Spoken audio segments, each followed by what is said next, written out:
안녕하세요, 시청자 여러분. 헬로웨더입니다. 날씨가 추울 때 떠오르는 여행 장소가 있습니다. 다름 아닌 강원도인데요. 추우면 따뜻한 곳으로 여행을 갈 거라는 생각과는 달리 오롯이 겨울을 즐기기에 안성맞춤인 강원도로 가는 분들이 많습니다. 그래서 오늘 헬로웨더에서는 강원도의 멋진 비경 한번 준비해봤습니다. 지금부터 함께 하시죠.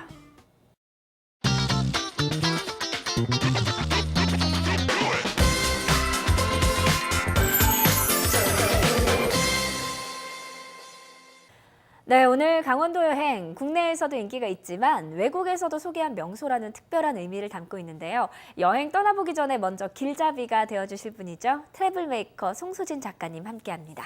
안녕하세요. 네, 안녕하세요. 네, 바야흐로 외국인 관광객 1,200만 시대를 마쳤습니다. 한국의 아름다운 문화 그리고 자연유산을 찾아서 서울뿐만 아니라 제주도, 경주, 전주 이렇게 전국 각지에도 외국인 관광객이 점차 늘고 있는데요. 오늘 외국인의 시선으로 본 한국의 아름다운 명소를 좀 소개해 주신다고요? 네, 그렇습니다. 미국 뉴스 전문 채널 CNN이 한국의 아름다운 50곳을 선정했는데요. 그중 설악산, 태백산, 남이섬 등 강원도의 비경이 6곳이나 포함됐습니다. 그래서 오늘은 CNN이 뽑은 강원도의 비경 6곳을 소개해드리려고 합니다. 네, 강원도의 비경 6곳, 얼마나 아름다우면 CNN이 한국에서 꼭 가봐야 한다라고 이렇게 소개를 했을지 궁금한데요. 한 곳씩 소개해 주시죠. 네, 첫 번째 장소는 우리나라를 대표하는 명산 설악산입니다. 한가위부터 눈이 내리기 시작해 여름 하지 때가 되어야 눈이 녹는다 하여 설악산이라 이름이 붙여졌는데요. 설악산은 남한에서 한라산과 지리산 다음으로 높은 명산입니다. 최고봉인 대청봉을 중심으로 북쪽의 마등령, 미시령으로 이어지는 설악산맥, 서쪽의 귀때기청과 대승령으로 이어지는 서북주능, 북동쪽의 화채봉, 칠성봉으로 이어지는 화채능선 등 3개의 주 능선으로 크게 지형을 구분할 수 있습니다. 주요 경관으로는 호박바위, 기둥바위, 넓적바위 등이 있는 공룡능선, 그리고 용화장성과 울산바위 등이 있는데요. 이 중 공룡능선과 울산바위가 강원도에서 반드시 찾아가 볼 만한 아름다운 곳으로 소개됐습니다.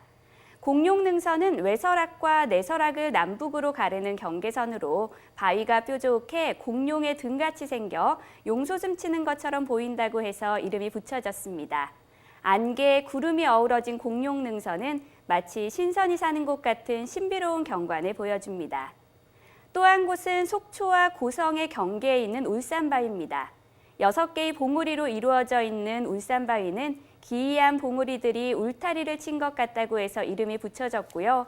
예로부터 큰 바람 소리가 울려 하늘이 우는 것 같다는 의미에서 천우산이라 불리기도 했습니다. 이 울산바위는 단풍이 곱게 물드는 가을은 물론 장마 무렵 운해가 산세를 휘감을 때, 그리고 시계가 탁 트이는 겨울에 오르면 천혜의 절경을 감상할 수 있습니다. 네, 설악산의 공룡 능선과 울산바위, 왜 그런 이름을 갖게 됐는지 알고 보니까 더 흥미로운 것 같습니다. 뭐 언제나 가도 참 좋은 설악산이지만 여름 장마 무렵이나 또 요즘 같은 겨울철에 가도 더 좋을 것 같은데요. 그럼 이어서 가볼 곳은 어딘가요? 네, 다음은 강원도 인제의 빙어축제입니다. 겨울축제의 원조라고 할 수 있는 빙어축제는 매년 1월 하순경에 열리는데요. 1998년에 첫 개최를 해 올해로 16년째입니다. 한겨울 내설하기 비전엔 아름다운 자연을 배경으로 하는 소양강 상류에서 축제가 펼쳐지는데요.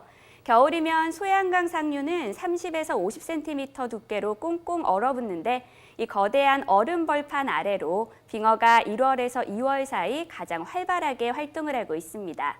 때문에 이 빙어를 잡으러 매년 많은 사람들이 이곳을 찾아왔고, 인근 주민들이 낚시객을 상대로 낚시도구나 요깃거리 등을 판매하다가 축제로 발전을 했습니다. 빙어 축제에서는 빙어를 잡는 것뿐만 아니라 다양한 체험도 할 수 있는데요. 빙어 낚시터를 비롯해 맨손으로 잡거나 뜰채로도 잡을 수 있는 코너도 마련돼 있고요. 또 잡아올린 빙어를 무침이나 튀김으로 바로 맛볼 수도 있습니다. 더불어 얼음집 쌓기, 빙벽 타기, 힐링 캠핑장, 얼음 축구 대회와 빙어길 걷기 행사 등 다양한 프로그램들이 운영되고 있어서 남녀노소 모두가 함께 즐길 수 있는 축제입니다. 네, 그렇군요. 우리 헬로웨더에서도 여러 가지 겨울 축제 소식들 전해드렸었는데 강원도 인제 빙어 축제가 이 겨울 축제의 원조였군요. 네. 아니, 그런데 이 축제가 1월 말에 열렸다고 하니까 뭐 올해는 막을 내렸네요. 아쉬워하는 분들 많으실 텐데요. 내년 1월에 꼭 잊지 말고 빙어 축제 가보시면 좋을 것 같습니다. 네, 그럼 다음은 어딘가요? 네, 이번에는 남이섬으로 가보겠습니다. 남이섬 하면 드라마 겨울연가를 떠올리는 분들도 많을 거예요. 네. 2002년에 방영됐던 드라마로 벌써 12년 전이지만 이 겨울연가를 통해 한류 열풍이 시작됐고 이를 통해 내국인뿐만 아니라 외국인도 남이섬을 많이 찾게 됐습니다. 남이섬은 북한강 위에 반달 모양으로 떠 있는 섬인데요. 1944년 청평댐이 만들어지면서 생겨났고 조선시대에 남이 장군의 묘가 있어 남이섬이라 불리게 됐습니다. 남이섬은 재미있게 운영이 되고 있는데요. 2006년부터 남이섬이 남이나라 공화국이 됐습니다. 아름다운 동화나라로 가꾸자는 뜻에서 상상의 나라로 개국을 했고요. 그래서 비자를 구입한 후 입국 심사대를 통과한 뒤 이곳으로 갈 수 있는 배를 탈 수 있습니다. 뭔가 거창해 보이지만 남이섬으로 가는 왕복 뱃삭과 입장료가 바로 비자 구입입니다. 남이섬은 아름다운 숲길이 섬 전체를 메우고 있습니다. 배에서 내려 섬으로 들어가는 길은 잣나무가 늘어서 있고요. 겨울연가의 주인공들이 걸었던 메타세쿼이아 길은 이국적인 풍광을 자아냅니다. 또 가을이면 황금빛으로 물드는 은행나무길, 강변을 따라 뻗어있는 자작나무길과 갈대숲을 비롯해 다양한 갤러리, 박물관, 공방 등 볼거리와 즐길거리가 가득한 사계절 모두 아름다운 섬입니다. 네, 그렇군요. 저도 사실 그 남이섬, 아니 남이나라 공화국이죠. 남이나라 공화국에 다녀왔었는데 소개해 주신 대로 정말 비자도 발급받고 입국 심사도 받았어요. 그러다 보니까 외국에 놀러 가는 느낌까지 들었었는데요. 정말 볼거리, 즐길거리가 많아서 저도 다시 꼭 한번 가고 싶은 그런 곳입니다. 우리 시청자 여러분들도 남이섬 아직 못 가보셨다면 올해는 꼭 한번 가보시면 좋을 것 같습니다. 그럼 다음은 또 어떤 곳인가요? 네, 태백산도 CNN이 선정한 강원도의 비경에 꼽혔습니다. 태백산은 백두대간의 중앙부에 솟아있는 우리 민족의 영산입니다. 산 정상에는 예로부터 하늘에 제사를 지내던 천제단이 있는데요. 지금도 매년 개천절에 태백제를 지내고 있습니다. 태백산은 천제단이 있는 영봉을 중심으로 북쪽의 장군봉, 동쪽의 문수봉과 영봉, 그리고 문수봉 사이의 부세봉으로 이루어져 있고요. 산세가 비교적 완만해서 사계절 모두 산행을 즐길 수 있습니다. 6월 초에는 철쭉이 아름답게 피고 1월 말에는 눈축제도 열리는데요. 특히 하얀 눈으로 뒤덮인 태백산은 황홀한 설경을 연출합니다. 또 태백산 하면 빼놓을 수 없는 것이 바로 주목이죠. 살아서 천년, 죽어서 천년을 산다는 주목의 최대 자생지가 바로 태백산입니다. 한때 수만 그루에 달했던 태백산 주목이 지금은 4천 그루가 채 되지 않지만 그래도 주목군락은 웅장한 자태를 자랑하고 있고요. 특히 정상 천제단에서 주목을 배경으로 붉은 빛이 장관인 일출을 찍으면 눈앞에 펼쳐진 아름다운 풍광을 그대로 사진에 담을 수 있습니다. 태백산은 다른 산에 비해 힘들지 않은 산이니까요. 산 좋아하신다면 이번 주말 태백산 산행 계획 한번 세워보시기 바랍니다.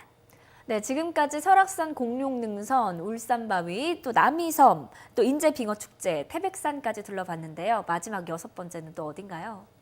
네, 바로 대관령 양떼목장입니다. 강원도 평창군 해발 980m에 위치하고 있는 양떼목장은 한국의 알프스라고도 불리는데요. 드넓은 언덕에 펼쳐진 초록빛 초지에서 한가로이 풀을 뜯는 양떼의 모습은 한 폭의 그림 같습니다. 대관령 양떼목장은 우리나라에서 유일하게 양을 방목하는 목장으로 1998년 풍전목장이라는 이름으로 문을 연 뒤 2000년부터 대관령 양떼목장으로 이름을 바꾸고 관광목장이 됐습니다. 산책로는 약 1.2km로 40여 분 정도면 목장을 한 바퀴 돌아볼 수 있어 규모가 크지는 않지만 나무 울타리와 건물들로 아기자기한 풍경이고요. 이곳에서는 양 200여 마리를 방목하고 있어서 먹이주기 체험을 통해 양을 가까이에서 직접 볼 수 있는데요. 다만 추운 겨울에는 양들을 우리에 가둬 기르고 있습니다. 겨울엔 방목 중인 양을 볼 수 없다는 점이 아쉽지만 목장에 눈 덮인 능선을 따라 만들어지는 눈썰 매장이 이 아쉬움을 달래줍니다. 비료 포대를 타고 내려오는 간이 눈썰 매장이지만 어른, 아이 할 것 없이 눈밭에서 뒹굴며 색다른 추억을 만들 수 있습니다. 2018년 평창 동계올림픽이 유치되면서 CNN을 비롯해 많은 해외 언론들이 강원도를 주목하고 있고요. 또 강원도를 찾는 해외 관광객도 점차 늘고 있습니다. 아름다운 강원도에 아직 한 번도 가보지 못하셨다면 오늘 소개해드린 6곳부터 여행 시작해 보시기 바랍니다. 네, 이 외국인의 시선으로 봤을 때도 강원도는 추억 만들기 참 좋은 곳이 많습니다. 이제 우리나라 구석구석이 해외 언론에 소개가 되고 또 많은 외국인 관광객들이 찾는 만큼 이들을 맞이할 준비가 됐는지도 한번 점검해 볼 필요가 있을 것 같습니다.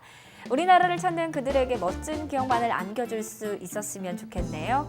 또 오늘 도움 말씀 주신 트래블메이커 송소진 작가님, 오늘 말씀 고맙습니다. 고맙습니다. 네, 헬로웨더 오늘 준비한 소식은 여기까지입니다. 그리고 헬로웨더 다시 볼 수 있는 방법 알고 계신가요? YTN웨더 홈페이지와 스마트폰 사용하시는 분들이면 YTN웨더 애플리케이션 다운받아서 다시 보실 수 있습니다. 지금까지 시청해주신 여러분 고맙습니다. 저는 다음 시간에 찾아뵙겠습니다.